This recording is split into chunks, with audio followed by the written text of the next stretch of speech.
dalam keadaan murka yang belum pernah aku lihat sebelumnya. Lastulah nafsi-nafsi tadi.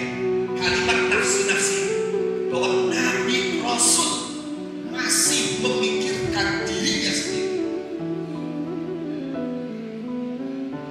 Coba kalian datang kepada Nabi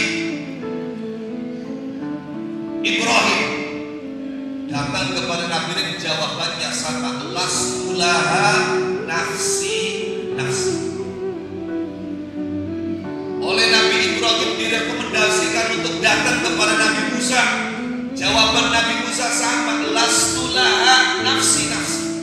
Nabi Adam, Nabi Ibrahim, Nabi Musa, mereka merasa pernah melakukan satu kesalahan yang takut kalau mereka menghadap Allah, Allah akan murka kepada mereka. Akhirnya menjelang yang akhir diusulkan mereka untuk menghadap Nabi Isa ibn Maryam alaihi wa ala nabiyina sallallahu wassalam. Datang kepada Nabi Isa, meminta tolong kepada Nabi Isa. Apa jawaban Nabi Isa? Ternyata jawaban beliau sama, lastulaha nafsi-nafsi. Aku tidak bisa memberikan syafaat pertolongan pada kalian. Hari ini yang aku pikirkan, saat ini yang aku pikirkan keselamatan diriku. Sekalipun aku tidak pernah melakukan kesalahan kepada Allah, tapi setelah aku tidak membersamai umatku, setelah aku tidak lagi bersama Bani Israel, mereka melakukan kesalahan yang luar biasa. Mereka bukan tidak mematuhi perintahku, mereka bukan sekedar tidak menjalankan anjuranku, tidak meninggalkan laranganku. Mereka setelah aku tinggalkan menjadikan aku sesembahan mereka. Kalau sampai saya hari ini menghadap Allah dan ditanya, Isa, kamu bagaimana? Disuruh mengajak orang menyembah aku, malah orang yang kamu ajak menyembah kamu, itu bagaimana? Saya tidak berani jawab. Saya takut saya. Lastulaha nafsi-nafsi.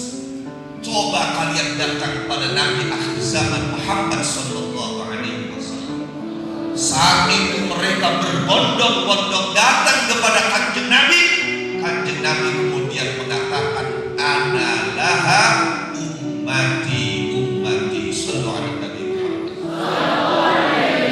Saya yang akan menolong kalian. Saya yang akan menghadap Allah. Saya yang akan mengajukan permohonan kepada Allah. Yang aku pikirkan saat ini umatku.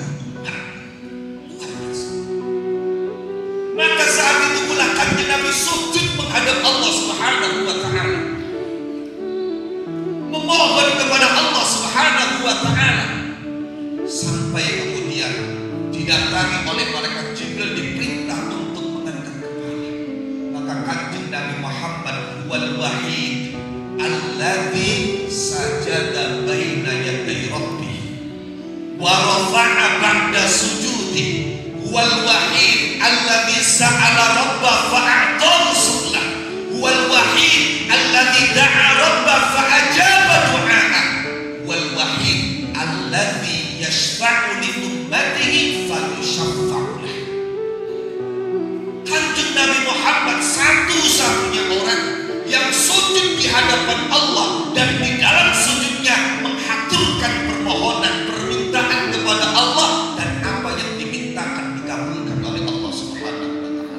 Satu-satunya orang yang berani berdoa kepada Allah dan dikabulkan apa yang menjadi doanya. Satu-satunya orang yang berani menyampaikan agar Allah memberi pertolongan kepada umatnya dan pertolongan beliau diterima oleh Allah Subhanahu wa ta'ala. Sallallahu alaihi Nabi Muhammad. Bahkan kata para ulama, hatta inna man yashfa'u fihi Rasulullah yashfa'u li ghairihi fa yashfa'. Saking hebatnya orang yang mendapatkan syafaat dari kanjeng Nabi, orang itu bisa memberi syafaat kepada orang lain. Jadi kalau misalnya ada di sini solikin misalnya, oleh syafaatnya kanjeng Nabi, ibu bisa nyafaati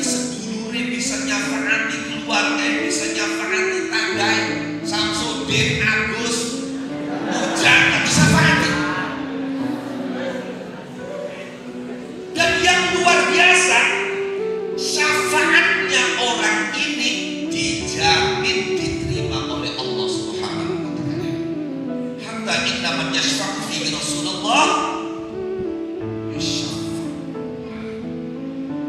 syafaatnya orang yang mendapatkan syafaat dari Rasulullah ini itu pasti diterima. Kenapa? Karena ada stempel syafaat Rasulullah Sallallahu Alaihi Wasallam. Ada stempel syafaatnya. Maka coba bayangkan bagaimana orang tidak membicarakan Kanjeng Nabi, bagaimana orang tidak memuji-muji, menyanjung-nyanjung Kanjeng Nabi ketika Nabi Rasul yang lain semua angkat tangan, memikirkan dirinya satu-satunya yang tampil dan memikirkan umat adalah Kanjeng Nabi Muhammad Sallallahu Alaihi Wasallam. Kabeh kandang Kanjeng Nabi, kabeh puji Kanjeng Nabi, kabeh nyanjung Kanjeng Nabi. Setelah itu yang kemudian oleh para ulama dikatakan itu adalah asy-syafa'atul uzma. Ana wong wis dipastiaken manjing neraka. Anak arane Popo, Endi, wong Sunda misalnya. Lawan Jawa ya Sumiati, Mariati. Ana tulisan itu wis dipastiaken divonis manjing neraka oleh syafaat Kanjeng Nabi blisidak manjing neraka priben wong dikandang Kanjeng Nabi. Bagaimana orang yang tidak memuji Kanjeng Nabi? Ana wong wis dipastiaken vonis neraka tidak jadi masuk neraka gara-gara mendapat syafaat Kanjeng Nabi. Bahkan ada orang adik-adik yang sudah dimasukkan ke dalam neraka kemudian dimentaskan, dikeluarkan dari neraka. Wadzalika bi syafaati Rasulillah Sallallahu Alaihi Wasallam. Wis manjing neraka, wis dibakar, wis diobong, bisa menuju neraka oleh syafaat Kanjeng Nabi. Kira-kira geger kandang Kanjeng Nabi ini. Lakas dipuji Kanjeng Nabi. Itulah yang dimaksud al-maqamul mahmud. Tidak ada yang tidak memuji Kanjeng Nabi.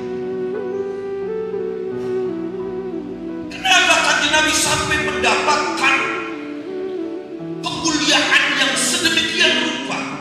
Bahkan saat di dunia menjelang beliau hijrah, beliau mendapat undangan khusus resmi dari Allah Subhanahu wa Ta'ala untuk melakukan perjalanan dari Masjidil Haram ke Masjidil Aqsa yang dilanjutkan dengan perjalanan angkasa, perjalanan langit sampai tembus Sidratul Muntaha.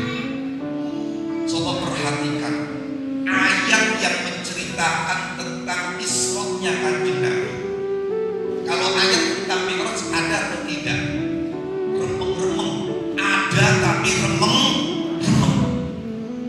Tapi kalau ayat tentang Isra ada jelas eksplisit, mansus.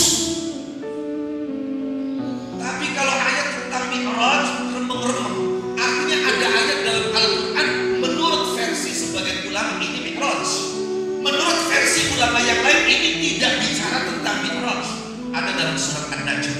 Itulah kenapa ulama-ulama pakar teologi ahli tauhid mengatakan orang yang tidak percaya Isra kafir, tapi tidak percaya Mi'raj dia hanya fasik.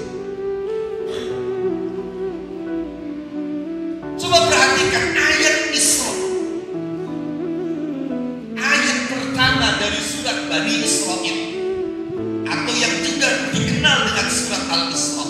Subhanalladzi asra bi'abdihi lailan minal masjidil harami ilal masjidil aqsa. Apal kabeh ya? Insyaallah luar biasa. Harus apal belum juz kabeh wis.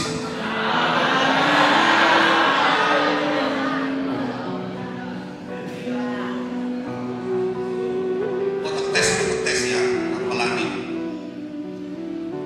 Subhanalladzi asra bi'abdihi. Kalimat ini menarik karena diawali dengan kalimat subhan. Orang-orang Arab itu biasanya ketika melihat sesuatu yang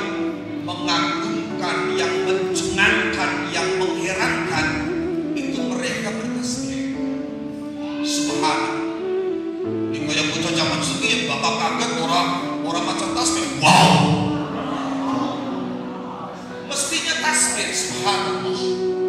Makanya anak kilat, subhanalladzi yuribbul barakah. Anak geledek, subhanalladzi yusabbihur rabb. Punya sing ngagetaken, sing mencenangkan, itu kita tasbih kepada Allah. Karena memang peristiwa Isra itu peristiwa yang tidak biasa. Dan orang yang mendengarnya pasti akan terkaget-kaget.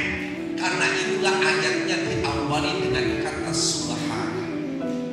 Tidak menyebut kata Allah, menggunakan isim mausul. Alladzi. Kata ulama-ulama ahli gramatika, ulama-ulama pakar nahwu, isim mausul itu kategori isim mubham. Isim yang gak jelas, baru jelas ketika silahnya disebutkan. Alladzi ini siapa? Baru jelas ketika disebutkan asra bi'abdi. Saya tidak akan panjang membahas dari sisi gramatika dan bahasa. Saya langsung akan masuk ke poin saja. Subhanalladzi asra bi'abdi. Ulama-ulama sepakat bahwa Isra Mi'raj Kanjeng Nabi adalah puncak pengalaman spiritual Kanjeng Nabi Muhammad SAW yang tidak pernah dialami oleh siapapun. Jadi Kanjeng Nabi Mi'raj itu seumur hanya sekali. Sampai hatta ra'an Nabi Rabban kalama, Nabi bisa melihat Allah, komunikasi dengan Allah langsung tanpa pelantaran, tanpa penerjemah. Itu hanya terjadi di dunia pada Kanjeng Nabi dan cuma sekali. Maka ketika ada orang mengklaim pernah Mi'raj, pasti bohong. Kecuali maksud dia adalah Mi'rajul arwah, Mi'raj ruhi.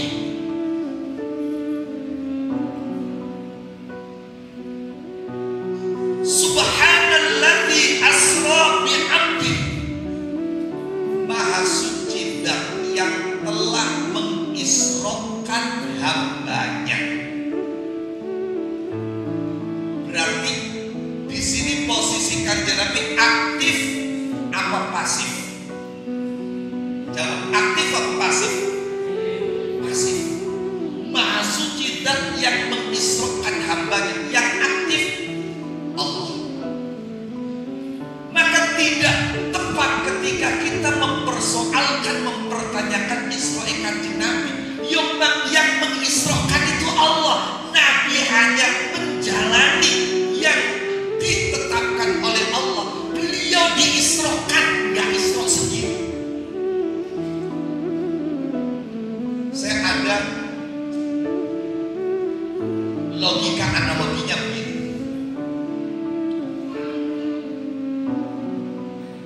Kebetulan ini Kiai Mahfud, Kiai Jufri sudah tahu, Kiai Gulam belum tahu. Kebetulan Kiai Gulam istri saya itu kan jauh dari ujung timur Indonesia. Istri saya dari Papua Irian Jaya. Kalau diboyongan di santri berarti Kang Latif Prabe, Prabu Dekreting, kulit ini kan bakal mungkin istri mati juga kata nunggu ya baik kan?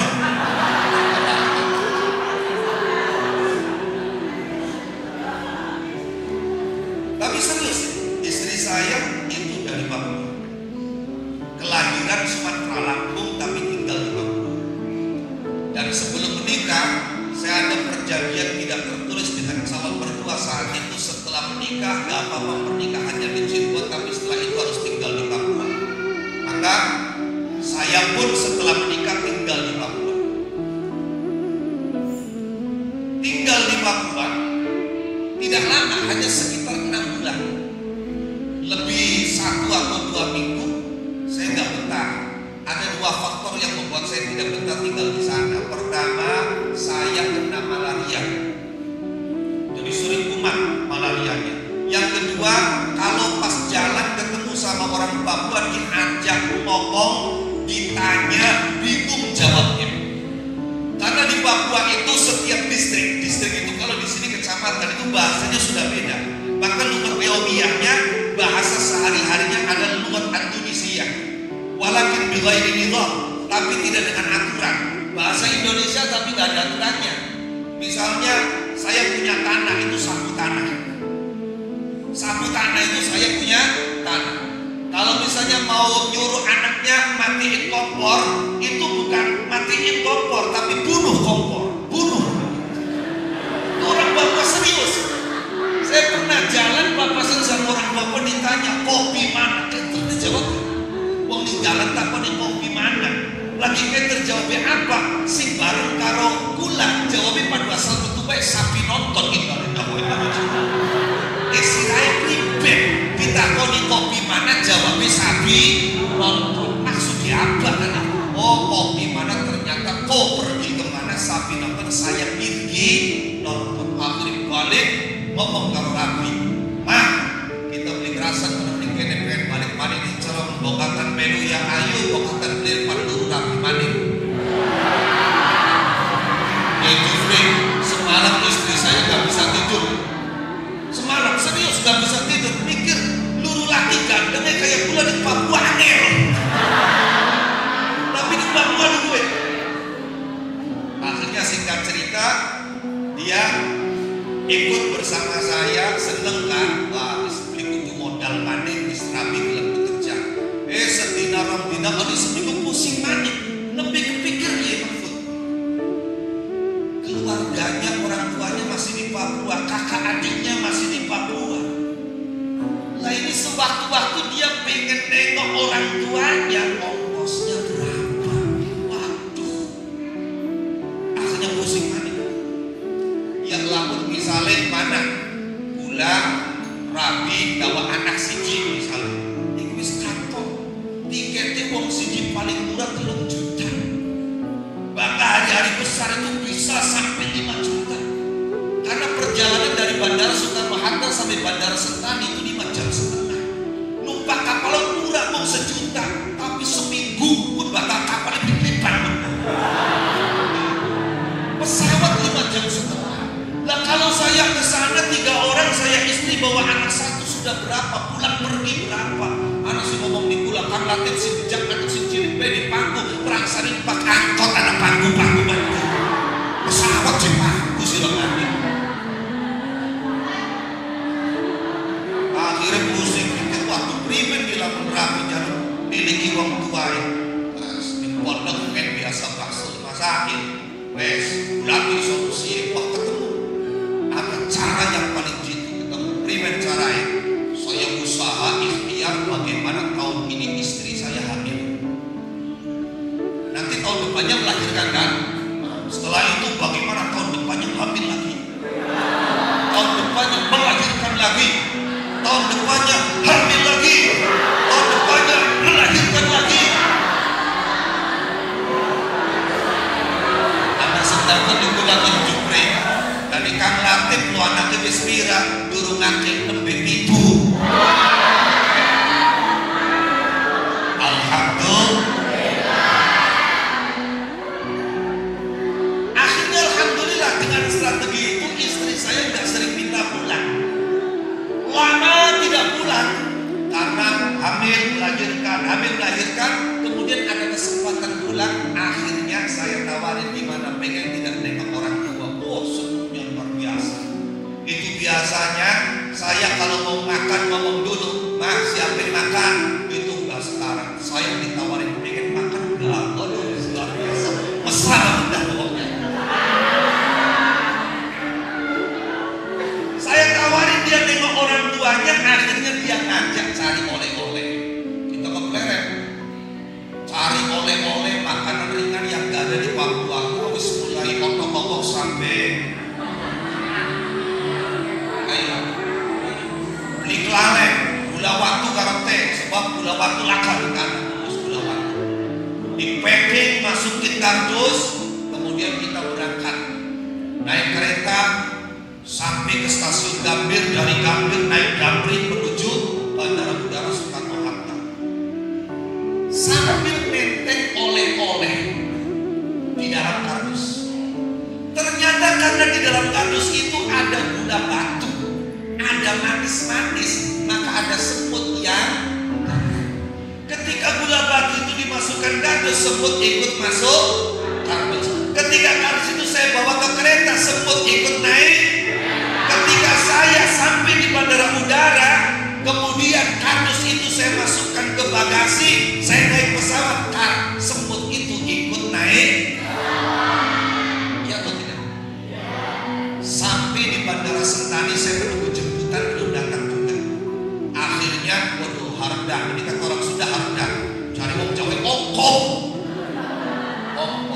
Sambil ipit-ipit enaknya karo punten pangapunten. Karena saya ini ya sewaktu-waktu tidak selalu itu merokok. Akhirnya daripada nganggur nanti dijemputan, bulan utut jadi bulan. Nyentuk ketemu laka.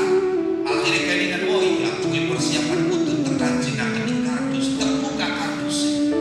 Perlu jukut utut, wayang jukut utut, semut melu. Rupanya jari seperti lamun ngomong kok alhamdulillah long lega ning jero nyelekep temen. Dibuka hati si semut metu. Barang metu ada semut Papua liwat neleci semut ki sejen. Ari wonge ke sejen, wong Papua karo wong Jawa karo wong Sunda ke sejen, bukan semutnya orang Padang kata. Ini semut Papua langsung berkata, ini kok ada semut gak kayak semut sini. Tidak tadi diajak kenalan.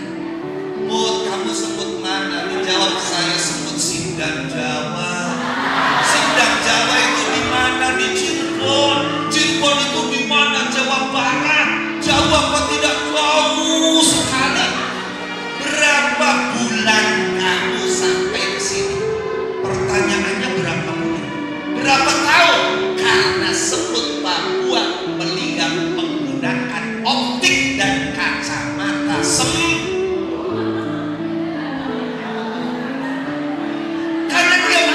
Kacamata semut, maka pertanyaannya berapa bulan, berapa tahun? Karena dia tahu betul semut itu kalau berjalan itu gak bisa cepet. Udah jalannya lamban, embak-embok, bahkan ketemu karo patur cipika-cipiki. Yang kita disebut beleng. Maka pertanyaannya berapa bulan, berapa tahun? Dijawab oleh semut Sindang Jawa. Sebelumnya jangan. Kenapa? Karena pesawatnya 5,5 jam. Kemudian naik Damri dari Gambir ke Bandar Soekarno-Hatta, katakanlah 1 jam berarti 6 jam setengah. Kereta Cirebon Gambir 3 jam setengah, 10 jam. Kira-kira semut Papua mendengar jawaban 10 jam percaya atau tidak? Tidak, kalau dia melihat menggunakan kacamata semut.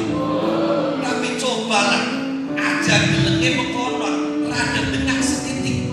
Oh iya, semute di kardusnya digawa ning mulai numpak kereta, mulai numpak pesawat. Pantes baik hanya 10 jam. Wahana. Demikian pula ketika kita melihat memandang peristiwa Israel Kanjeng Nabi. Kalau kita melihat beliau bukan Isra sendiri, tapi beliau diisrokan oleh Allah. Kendaraannya pun disiapkan oleh Allah. Pendampingnya pun bukan orang biasa, tapi malaikat yang khusus ditunjuk oleh Allah Subhanahu wa ta'ala. Dan Allah Maha Kuasa atas segalanya. Maka mungkin aku tidak Isra itu. Hadirin abnai wa banati talabah wa talibat hadzal ma'had, nawwarallahu qulubakum wa qawalibakum wa fataha lakum futuhal arifin. Peristiwa Isra Mi'raj itu adalah puncak spiritual yang dicapai oleh Kanjeng Nabi Muhammad. Yang menarik adalah di dalam ayat ini Kanjeng Nabi tidak disebut namanya. Kanjeng Nabi tidak disebut dengan gelar kebesarannya. Justru Nabi disebut sebagai hamba Allah. Subhanalladzi asra bi'abdihi.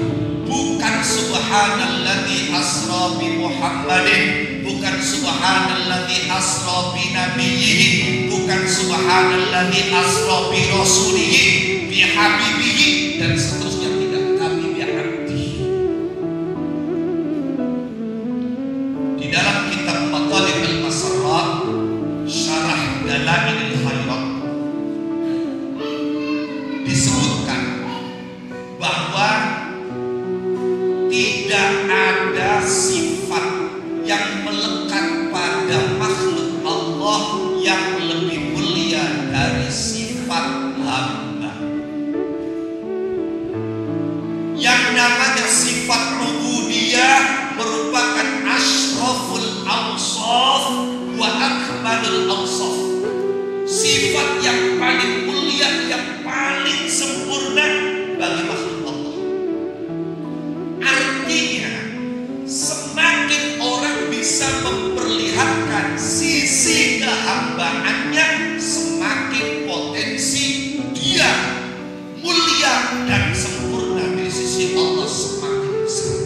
Semakin dia menghamba, semakin dia mulia. Semakin dia menghamba, semakin dia naik pangkatnya di sisi Allah. Itu amin. Karena itu ini pangapunten Kiai Mahfud, tafsirnya bukan tafsir umum, tapi tafsir isyarah versi ulama-ulama sufi. Kanjeng Nabi Muhammad itu tidak pernah bangga sebagai pemimpin manusia, sebagai ini, sebagai itu. Beliau mengatakan, ana sayyidu waladi Adam wala fakhr. Sementara banyak ulama menjelaskan hadis ini bahwa Kanjeng Nabi pernah menyatakan diri sebagai pemimpin manusia, dan beliau mengatakan itu bukan dalam rangka sombong.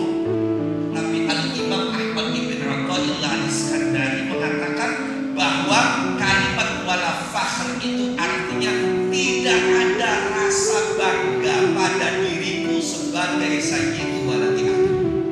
Jadi Nabi tidak bangga sebagai pemimpin, sebagai rasul, tidak pernah bangga. Lantas beliau bangga sebagai apa? Ternyata ditemukan di dalam hadis lain, Nabi mengatakan, innama ana abdun